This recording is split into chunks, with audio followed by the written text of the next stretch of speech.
खुलुमबाय आं उदांस्रि मुसाहारि बीटीसी बिसायख'थिया जानो थाखाय गोबाव सम गैला बे बीटीसी बिसायख'थिनि थाखाय गाबागाव दोरोनि बिजाथि फोसावजानाय बिजाथिफोरा दिनै बिजाथिलाइ गथायबाय थिग बेबादिनो दिनै प्रमद बर'आबो बिजाथिलाइ गथायबाय बिथां प्रमद बर'जों लोगोसे रनजित बसुमतारियाबो बिजाथिलाइ गथायबाय बिथांमोननि अनगायैबो इउपिपिएल दोलोनि गोबां बिजाथिफोरा दिनै बिजाथिलाइ गथायनायखौ जों नुनो मोन्दों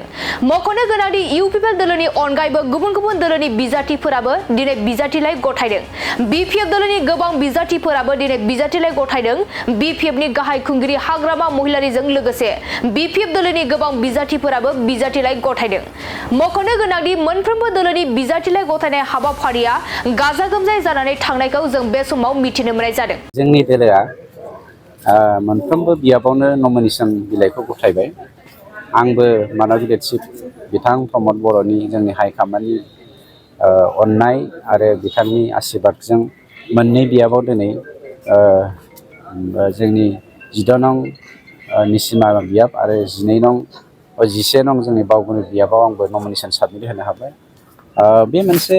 खोब गिदिर साक्सेसफुल खामानि जेरै मानसिफ्रा मेट्रिक होनो थांबा हाखु दाखु मोनसे खामानियाव सांग्रां जानानै थांनाय बायदि नमिनेशन बिलाइ गथायनाय बेफोरबायदिनो हाबाफारि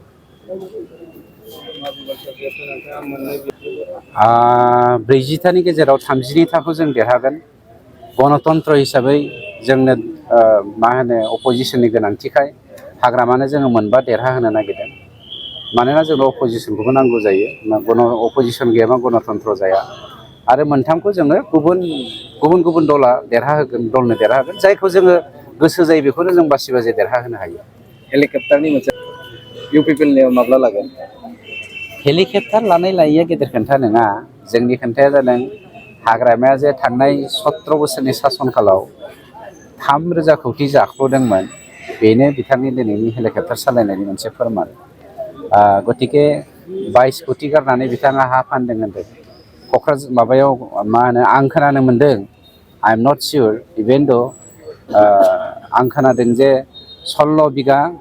गुवाहाटी नोगोरावहाय बिथाङा हा दङ गुवाहाटी नोगोराव 16 बिगा हाखौ बबेबायदि मानसिया बायनो हायो जाय मानसिया जाख्ल'आखै गतिके बिथांनि 3,000 जाख्ल'नाया जे प्रमान बेखौ दिनै हेलिकप्टार सालायनायनि गेजेरजोंनो हमनो हागोन। इउपिपिएलनि दैदेनगिरिया हाग्रामा महिलारिखौ फ्लाइं किस होयो मा बुंनो जोंनि बिटिआर बासिया बिथांनि फ्लाइं किकखौ सहायनो हायैनिनो दिनै दोलै नोगोरै गासैबो जाथि जनगोष्ठिया बीपीएफनि दैदेनगिरिफ्रा जोंनाव जइन जादों गाबोन मोनाबिलियाव नोंथांमोना नुनो हागोन गाबोन नङाबा समफोर 20,000 मानसि लानानै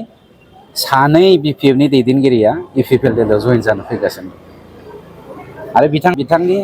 फ्लाइं किसनि खोथा नङा फ्लाइं किकनि रिजाल्टखौ मोननो थांगासिनो।